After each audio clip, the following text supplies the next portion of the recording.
آج میں بتا رہا ہوں یہ سر پھونکا، اس کا نام ہے سر پھونکا۔ یہ سر پھونکا آپ کے گھروں کے آجو باجو، روڈ کے آجو باجو رہتا ہے اور میدانوں میں رہتا ہے، میرے دوستوں ہر جگہ رہتا ہے۔ اس کا نام ہے سر پھونکا۔ یہ پنساری کے دکان میں بھی ملتا ہے میرے دوستوں، اور آپ کے گھروں کے آجو باجو بھی ملتا ہے یہ۔ اور اللہ اس کے اندر وہ خوبی رکھ دیا دوستوں، یہ ملیریا کا دشمن ہے۔ ملیریا بخار آگے تو بار بار آتے رہتے، بچہ بن جاتا، آدمی نرم ہو جاتا ہے۔ میرے دوستوں ملیریا کے واسطے اگر یہ 1 سے 4 مرتبہ اس کا کاڑھا بنا کو پی لیں گے، اسے اچھا پکانا، اس کا کاڑھا بنا کو پی لینا، میرے دوستوں ملیریا آپ کی بھاگ جائے گی انشاءاللہ۔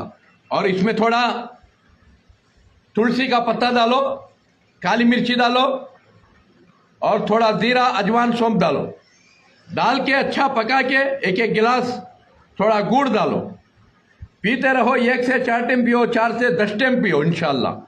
اس میں کوئی سائیڈ ایفیکٹ نہیں ہے میرے دوستوں بھائیوں۔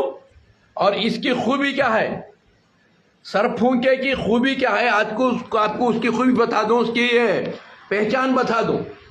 یہ دیکھو، یہ سر پھونکا توڑے تو ناک سام کی طرح ٹوٹتا ہے، اس طرح ناک سام کی طرح ٹوٹتا پتا ہے یہ برابر نہیں ٹوٹتا پتا، یہ سر پھونکے کی نشانی۔ دوستوں بھائیوں، ملیریا پھر زندگی میں آتی نہیں اگر اس کا کاڑھا بنا کو چائے کی طرح پیتے رہے تو۔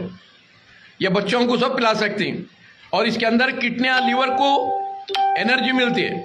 آپ کے کڈنیاں، لیور حفاظت میں رہتا ہے، آپ کا ہارٹ حفاظت میں رہتا ہے، یہ تمہارے سارے پارٹسوں کو انرجی بخشتا ہے۔